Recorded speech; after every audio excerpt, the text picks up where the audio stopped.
അടുത്ത ഒമാനെയാണ് അമേരിക്ക അടിക്കാൻ പോകുന്നത്. ഒമാനെ തകർത്ത് തരിപ്പണമാക്കുമെന്ന്, അതായത് ഇനി ബാക്കി ഉണ്ടാക്കാത്ത രീതിയിൽ നശിപ്പിച്ചു കളയുന്ന ട്രംപിന്റെ ഭീഷണി. ഇറാൻ കഴിഞ്ഞു, അടുത്ത ഒമാനാണോ സർ?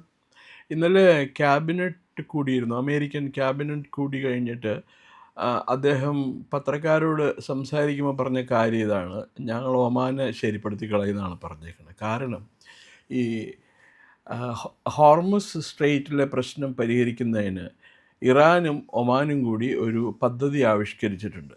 അത് പ്രകാരം ഈ ഹോർമുസ് സ്ട്രെയ്റ്റിലെ അധികാരം മുഴുവനും, അതിൻ്റെ സോവറിനിറ്റി കംപ്ലീറ്റ് ഇറാനിലും ഒമാനിലും നിക്ഷിപ്തമായിരിക്കും. അപ്പോൾ അതുവഴി പോകുന്ന കപ്പലുകളുടെ അടുത്ത് നിന്ന് മേടിക്കുന്ന പൈസ ഇവർ വീതിച്ചെടുക്കുകയായിരിക്കും. അതായിരിക്കും ഉദ്ദേശിക്കണം. അമേരിക്ക പറഞ്ഞിരിക്കുന്നത് നത്തിങ് ഡൂയിങ്. ഹോർമുസ് സ്ട്രെയ്റ്റ് എന്ന് പറഞ്ഞാൽ ഇൻ്റർനാഷണൽ സീ വാട്ടറാണ്. അതുവഴി ആര് കടന്നു പോകും, ഒരു കുഴപ്പമില്ലാണ്ട്. അവരൊന്നും ഉപദ്രവിക്കാനും പറ്റില്ല, അവരുടെ നിന്ന് പൈസ മേടിക്കാനും പറ്റില്ല. അഥവാ അത് വയലേറ്റ് ചെയ്ത് കഴിഞ്ഞാൽ ഞാൻ ഒമാനെ അടിച്ചു പൊളിക്കും. കാരണമുണ്ട്, ഒമാൻ അമേരിക്കയുടെ ക്ലോസ് അലയായിരുന്നു. ഒമാനിൽ കണ്ടമാനം അമേരിക്കൻ ബേസ് ഉണ്ട്. അമേരിക്കൻ എയർഫോഴ്സിൻ്റെയും നേവിയുടെയും ബേസുകളുണ്ട് ഒമാനിൽ. അപ്പോൾ അത് മാത്രമല്ല, ഇതുവരെ മറ്റ് അറബ് രാജ്യങ്ങളിൽ നിന്ന് വ്യത്യസ്തമായിട്ട് ഒമാനും US-ഉമായിട്ട് നല്ലൊരു സഖ്യം ഉണ്ടായിരുന്നു. അപ്പോൾ അത് വകവയ്ക്കാണ്ടാണ് ഈ പ്രസിഡന്റ് ട്രംപ് ഇങ്ങനെ പറഞ്ഞേക്കണം. ഇതിൽ അദ്ദേഹം തന്നെ പറഞ്ഞു, ഈ പറയുന്ന വാർത്ത ഒരു ഫാബ്രിക്കേറ്റഡ് ന്യൂസാണ്, ഇങ്ങനൊരു വാർത്തയൊന്നുമില്ല, ഇങ്ങനൊരു ഡീലും ഇല്ല, അങ്ങനെയുള്ള ഡീൽ ഞങ്ങൾ ഒപ്പുവയ്ക്കുകയില്ല. ഇറാൻ അറിയാൻ ടൈം ഈസ് റണ്ണിങ് ഔട്ട് എന്ന് അറിയാം. അത് കാരണം അവർ ഇങ്ങനൊരു യത്നത്തിന് അവർ മുതിരില്ല എന്നാണ് അദ്ദേഹം പറയുന്നത്. നമുക്ക് തള്ളിക്കളയാൻ പറ്റില്ല. അമേരിക്കയെ സംബന്ധിച്ചിടത്തോളം അമേരിക്കയ്ക്ക് അവരുടെ സൈനിക താല്പര്യങ്ങളും വാണിജ്യ താല്പര്യങ്ങളാണ് ഏറ്റവും ഇമ്പോർട്ടൻറ്റ്. അപ്പോൾ അതിനെതിരെ ഇപ്പോൾ ഒമാൻ നിന്ന് കഴിഞ്ഞിട്ടുണ്ടെങ്കിൽ ഒമാനെ അവരടിക്കും. അത് യാതൊരു സംശയമില്ല ആ കാര്യത്തിൽ. പിന്നെ വേറൊന്നുള്ളത്, ഇറാനിപ്പോൾ ഒരു വലിയ പ്രശ്നത്തിലാണ്. ഇറാൻ്റെ സാമ്പത്തിക സ്ഥിതി കംപ്ലീറ്റ് തകർന്നു കഴിഞ്ഞു. അവർ പറയുന്നുണ്ട് ഞങ്ങൾക്കൊരു കുഴപ്പമില്ല, ഞങ്ങൾക്ക് ഇനിയും പിടിച്ചു നിൽക്കാൻ പറ്റുന്നത്. അവരുടെ എണ്ണ സംഭരണ ശേഷി എത്രയാണെന്നറിയോ പ്രിയന്? അവർക്ക് ഫുൾ ഇതായിട്ട് ഓപ്പറേഷണൽ ആണെങ്കിൽ അത് 120 മില്യൺ ബാരൽ എണ്ണ അവരുടെ സംഭരണ ശേഷികളിലുണ്ടായിരുന്നു. ഇപ്പോൾ ഈ യുദ്ധം തുടങ്ങിയതിന് ശേഷം അത് കുറഞ്ഞു വന്ന് 22 മില്യൺ ബാരൽ എണ്ണയാണ് അവരുടെ സംഭരണികളിലുള്ളത്. അത് മാത്രമല്ല, റിഫൈനറികൾ അമേരിക്ക ആക്രമിക്കുകയാണെങ്കിൽ നമുക്കത് തള്ളിക്കളയാൻ പറ്റില്ല. അമേരിക്ക ഇനിയും ഇറാൻ്റെ റിഫൈനറികൾ ആക്രമിക്കുമെന്നുള്ള ഭീഷണി അത് നമുക്ക് തള്ളിക്കളയാൻ പറ്റില്ല. അത് അവർ അങ്ങനെ ആക്രമിച്ചു കഴിഞ്ഞാൽ അവർക്ക് എണ്ണ ഉൽപ്പാദനം നിർത്തേണ്ടി വരും. എണ്ണ ഉൽപ്പാദനം നിർത്തി കഴിഞ്ഞാൽ പിന്നെ അത് പൂർണ്ണമായിട്ട് പ്രവർത്തനക്ഷമമാക്കാൻ മാസങ്ങളോളം എടുക്കും. വളരെ സങ്കീർണത നിറഞ്ഞ ഒരു ടെക്നോളജിയാണത്. പെട്ടെന്ന് അങ്ങനെ നിർത്തിവെക്കാനൊന്നും പറ്റുമൊന്നുമില്ല എണ്ണ ഉൽപ്പാദനം ഈ ഭൂമിയിൽ നിന്ന് ഖനനം ചെയ്തെടുക്കണതേ. അപ്പോൾ ആ ഒരു വലിയ പ്രശ്നം അവരെ കാർന്ന് തന്നെയുണ്ട്. അത് കൂടാണ്ട് പശ്ചിമേഷ്യൻ യുദ്ധം വ്യാപിക്കുക. ഇപ്പം ഇന്നലെ ഏറ്റവും കൗതുകകരമായ കാര്യം, ബേക്ക വാലി ഉണ്ട് ലെബനണിൽ. ബേക്ക വാലി ലെബനണിലെ ഏറ്റവും വലിയ ഫലഭൂയിഷ്ഠമായ സ്ഥലവും അവിടെയാണ് ഏറ്റവും കൂടുതൽ കൃഷിയിടങ്ങളൊക്കെ ഉള്ളത്. കൃഷിയിടങ്ങൾ മാത്രമല്ല, ലോകത്തിലെ ഏറ്റവും ബെസ്റ്റ് വീൻയാർഡ്സിനോ ഈ വീഞ്ഞ് ഉൽപ്പാദിപ്പിക്കുന്ന മുന്തിരിങ്ങ കൃഷി ചെയ്യുന്നതും അത് പ്രോസസ്സ് ചെയ്യുന്നതും പിന്നെ വീഞ്ഞ് നിർമ്മാണശാലകളൊക്കെ ഈ ബേക്ക വാലിയിലാണ്. അങ്ങനെയാണ് ബേക്ക വാലി വളരെ ഫേമസ് ആയത്. ഒരു കാലത്ത് ബേക്ക വാലിക്ക് വേണ്ടിയിട്ട് ഇസ്രായേലും പിന്നെ ലെബനനും തമ്മിൽ വലിയ യുദ്ധം നടന്നിരുന്നു. ഇപ്പോൾ ബേക്ക വാലിയിൽ ഇവർ പോയി ഇതാക്കിയേക്കാണ്, കുത്തകയാക്കിയേക്കുക. ആരാ? നമ്മുടെ ഹിസ്ബുള്ള. അപ്പം ഹിസ്ബുള്ള അവിടെ ഇരുന്നുകൊണ്ട് ഇസ്രായേലിന് നേരെ മിസൈലൊക്കെ ആക്രമണം നടത്തി. അപ്പം അതിൽ ദേഷ്യം വന്ന ഇസ്രായേൽ ഇന്നലെ ഒരു ഒറ്റ ദിവസം കൊണ്ട് 500ഓളം സ്ഥലങ്ങളിൽ, ബേക്ക വാലിയുടെ 500ഓളം സ്ഥലങ്ങളിലേക്കാണ് മിസൈൽ ആക്രമണം നടത്തിയത്. അപ്പോൾ ആ കൃഷി വിളഞ്ഞു നിൽക്കണമെങ്കിൽ അത് മുന്തിരിങ്ങ തോട്ടങ്ങൾക്ക് അത് ഇതൊക്കെ എന്ത് പറ്റിയെന്ന് നമുക്ക് ആലോചിക്കാവുന്നതേ ഉള്ളൂ. അപ്പം അങ്ങനെ ഒരു പ്രശ്നമുണ്ട്. പിന്നെ ഇത് ഈ എണ്ണയുടെ കാര്യം നമുക്ക് തള്ളിക്കളയാൻ പറ്റില്ല. 120 മില്യൺ ബാരൽ എണ്ണയാണ് ഒരു ദിവസം ഉൽപ്പാദിപ്പിക്കണതെന്ന് അത് അവർ പറഞ്ഞിരിക്കുന്നത്. ഡാൻ ബ്രോയിലറ്റ് എന്ന് പറഞ്ഞ ഒരു അമേരിക്കൻ മുൻ എനർജി സെക്രട്ടറി ഉണ്ട്. ട്രംപിൻ്റെ ഭരണത്തിൻ്റെ കീഴിൽ തന്നെ 2021 തൊട്ട് 2023 2019 തൊട്ട് 2021 വരെ അദ്ദേഹം ഒരു ഊർജ്ജോൽപാദന സെക്രട്ടറി ആയിരുന്നു. അദ്ദേഹമാണ് പറഞ്ഞിരിക്കണം.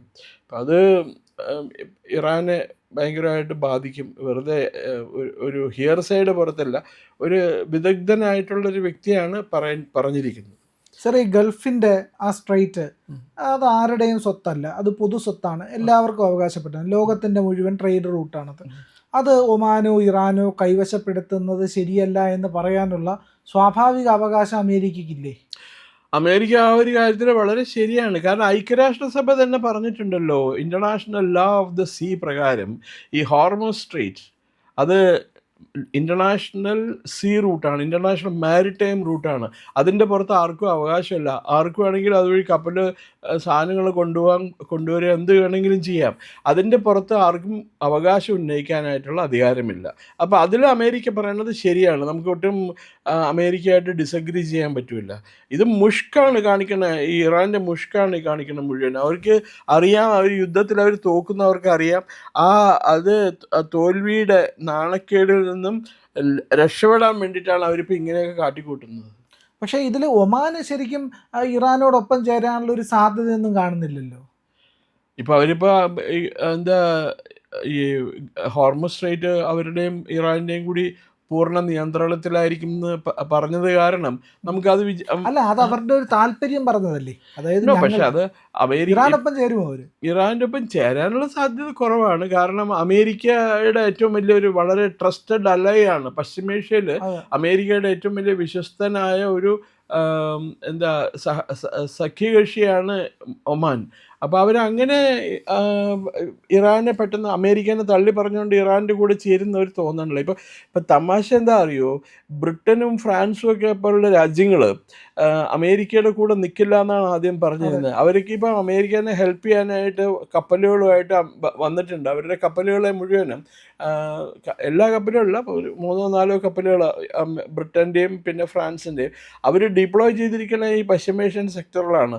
അത് ഇതിനെ ഇറാനെ നിയന്ത്രിക്കാൻ വേണ്ടിയിട്ടാണ് അവർ ഈ കപ്പലുകളെ ഇത് ചെയ്തിരിക്കുന്നത്, ഡിപ്ലോയ് ചെയ്തിരിക്കുന്നത്. ഇനിയിപ്പോൾ സംയുക്താക്രമണമാണ്, ഇല്ലെങ്കിൽ നാറ്റോ അടക്കമുള്ള എല്ലാ സഖ്യകക്ഷികളും കൂടെ ചേർന്നിട്ട് യൂറോപ്യൻ യൂണിയനൊക്കെ ചേർന്നിട്ട് ഇറാനെ അടിക്കുകയാണെങ്കിൽ ഒരു പക്ഷേ ഒമാൻ അതിനോടൊപ്പം ചേർന്ന് കഴിഞ്ഞാൽ അത്ഭുതപ്പെടാനുണ്ടോ?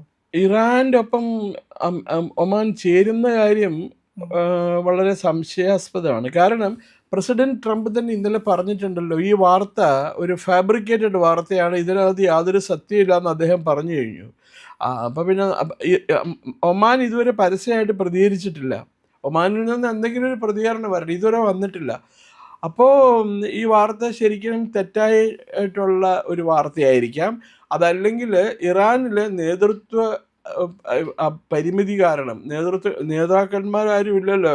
ഈ പറഞ്ഞ പോലെ മുസ്തഫ ഖമീനിയൊക്കെ ചാവാൻ കിടക്കുകയല്ലേ മണ്ണെണ്ണ ഉളകം കത്തിച്ചു വെച്ചുകൊണ്ട്. അപ്പം അങ്ങനെ വരുമ്പോൾ ഈ നമുക്ക് വിശ്വസിക്കണമെങ്കിൽ ഒമാന് ഒരു പ്രസ് റിലീസോ അതല്ലെങ്കിലും കമ്മ്യൂണിക്കേ ഒരു വിജ്ഞാപനം പുറപ്പെടുവിക്കായിരുന്നു. ഇതുവരെ ഒരു വിജ്ഞാപനമൊന്നും പുറപ്പെടുവിച്ചിട്ടില്ല. ഇത് നമ്മുടെ കേരളത്തിലെ മാപ്രകൾ ചെയ്യുന്ന പോലുള്ള ഒരു വാർത്തയായിട്ട് നമുക്ക് എടുക്കേണ്ട ആവശ്യമുള്ളൂ ഇതിന്. പ്രിയപ്പെട്ട പ്രേക്ഷകരെ, ഞങ്ങൾ ഇന്ത്യ ലൈവ് പതിവ് പോലെ നമ്മൾ പറയുകയാണ്, മാധ്യമങ്ങളിൽ വരാത്ത, മറ്റു മാധ്യമങ്ങൾ പറയാത്ത വാർത്തകളാണ് നിങ്ങളുടെ മുന്നിലേക്ക് കൊണ്ടുവരുന്നത്. ഇത് പറയാൻ ഞങ്ങൾക്ക് പ്രേരണയും ശക്തിയും നിങ്ങളാണ്. നിങ്ങൾ ഞങ്ങളുടെ കൂടെ ഉണ്ടാവണം. ഞങ്ങളുടെ ചാനൽ സബ്സ്ക്രൈബ് ചെയ്യണം. നമുക്കൊരു ചാനൽ കൂടിയുണ്ട്, C4N, C4N മലയാളം. നമ്മൾ ഈ തെരഞ്ഞെടുപ്പൊക്കെ ആയതുകൊണ്ട് കൂടുതൽ വാർത്തകൾ നമ്മുടെ ഈ പ്ലാറ്റ്ഫോമിൽ തന്നെ കൊടുക്കാൻ കഴിയാത്തതുകൊണ്ടാണ് C4Nൽ പുതിയ വാർത്തകൾ കൊടുക്കുന്നത്. അപ്പോൾ ആ ചാനലും കൂടി ഒന്ന് സബ്സ്ക്രൈബ് ചെയ്യണം. ഇന്ത്യ ലൈവ് ഉറപ്പായിട്ടും ചെയ്യണം. C4N കൂടെ, C4N, C എന്ന് പറഞ്ഞാൽ ക്രെഡിബിൾ, ഫോർ എൻ നേഷൻ, രാജ്യം. നമ്മുടെ രാജ്യത്തിന് വേണ്ടിയാണ്. രാജ്യം വിട്ട് ഒരു കാര്യവും ഇന്ത്യ ലൈവിനില്ല. അതുകൊണ്ട് ഞങ്ങളുടെ കൂടെ ഉണ്ടാവണം എന്നുകൂടി അഭ്യർത്ഥിക്കുന്നു.